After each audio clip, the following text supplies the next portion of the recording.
आज हम बात करते हैं CDP के 10 क्वेश्चंस के बारे में।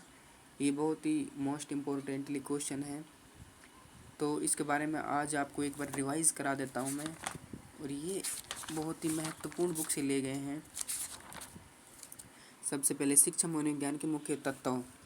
शिक्षा मनोविज्ञान के मुख्य तत्वों कौन से हैं? विद्यार्थी विद्यार्थी एक ज़रूरी है, क्योंकि विद्यार्थी अगर नहीं होता तो अध्यापक पढ़ा नहीं सकता। क्योंकि विद्यार्थी भी ज़रूरी है तो अध्यापक भी ज़रूरी है, क्योंकि अगर अध्यापक नहीं होता तो विद्यार्थी नहीं पढ़ सकता। और सीखने की प्रक्रिया भी ज़रूरी है। अगर इनके कॉम्बिनेशन हो गया तो दोनों अध्यापक विद्यार्थी को सिखाने की प्रक्रिया जारी रखेगा। तो इसमें ये तीनों ऑप्शन ठीक हैं, तो यह फोर्थ आंसर इसका ठीक हो जाएगा।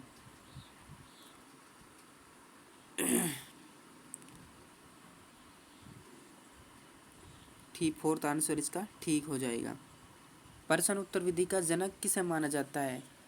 प्रश्न उत्तर विधि का जनक किसे माना जाता है? तो इसमें मॉन्टेसरी को बिल्कुल नहीं माना जाता। कोल्डवेल कुक इसको भी नहीं माना जाता। फ्रोबेल को भी इसको भी नहीं माना जाता। तो इसमें सुकरात को माना जाता है। प्रश्न उत्तर विधि का जनक किसको माना जाता है? सुकरात को। तो इसका राइट आंसर हो जाएगा फोर्थ, यानी कि डी आंसर, सुकरात को माना जाएगा।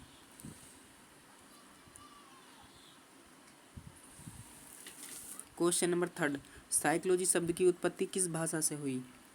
साइकोलॉजी शब्द की उत्पत्ति किस भाषा से हुई? अंग्रेजी भाषा से नहीं, जापानी से नहीं, स्पेनिश से नहीं, किस ग्रीक भाषा से? तो इसका आंसर फोर्थ, यानी कि डी आंसर।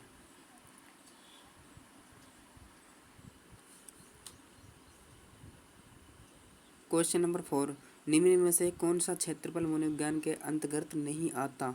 औद्योगिक क्षेत्र मनोविज्ञान के अंतर्गत आता है, बिल्कुल सही है। विकृत मनोविज्ञान बिल्कुल आता है। असामान्य मनोविज्ञान बिल्कुल आता है। लेकिन राजनीतिक जो मनोविज्ञान है वो बिल्कुल इसके अंतर्गत नहीं आता। तो इसका राइट आंसर बी, यानी दूसरा हो जाएगा, क्योंकि इसमें नेगेटिव क्वेश्चन पूछा गया था।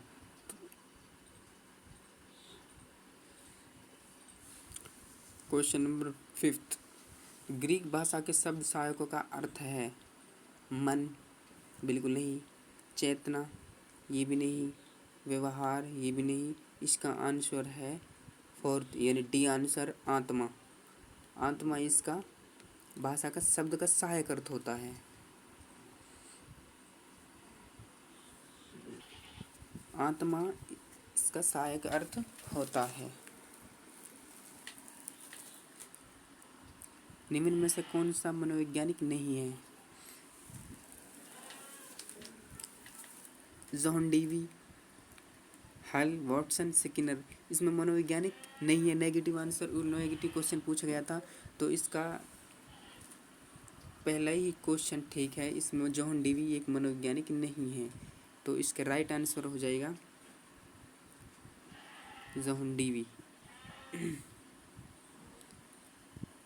क्वेश्चन नंबर 7, तुम मुझे कोई भी बालक दे दो और मैं उसे कुछ भी बना सकता हूँ, यह दावा किसका है?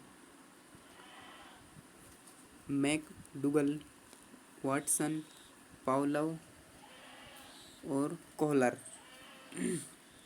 तो ये किसने कहा था? ये वाटसन ने कहा था। तुम मुझे कोई भी बालक दे दो और मैं उसे कुछ भी बना सकता हूँ, ये वाटसन ने कहा था।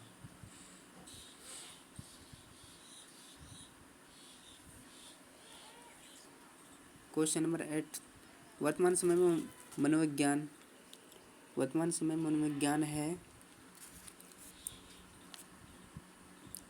मस्तिष्क का विज्ञान, व्यवहार का विज्ञान, चेतना का विज्ञान, आत्मा का विज्ञान। तो इसमें आंसर हो जाएगा इसका व्यवहार का विज्ञान। क्वेश्चन नंबर इसका 3 सही हो जाएगा, यानी कि सी आंसर इसका ठीक हो जाएगा, व्यवहार का विज्ञान।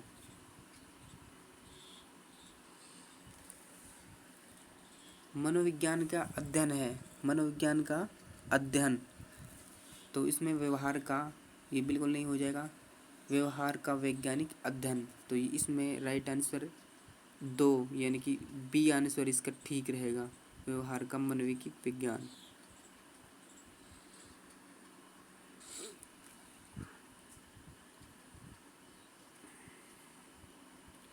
क्वेश्चन नंबर 10, लिंडग्रेन के अनुसार शिक्षा मनोविज्ञान का अध्ययन क्षेत्र नहीं है।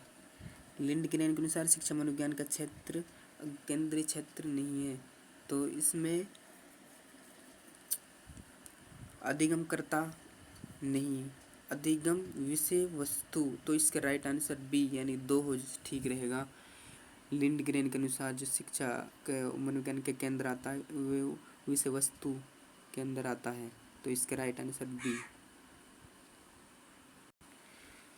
तो दोस्तों ये 10 क्वेश्चन थे, ये मतलब CDP के, ये जो नई CDP लॉन्च हुई थी जो 2024 की, उसमें से उठाए गए थे। और ये आप बने रहिए हमारे यूट्यूब चैनल पे, और ऐसे ही हम लाते रहेंगे आपको नए क्वेश्चन जो कि सभी महत्वपूर्ण एस्टेट, सीटेट, रीट, यूपीटेट आदि टेटों की तैयारी के लिए बेस्ट इम्पोर्टेंट क्वेश्चन हैं। प्लीज़ चैनल को लाइक सब्सक्राइब ज़रूर कर देना।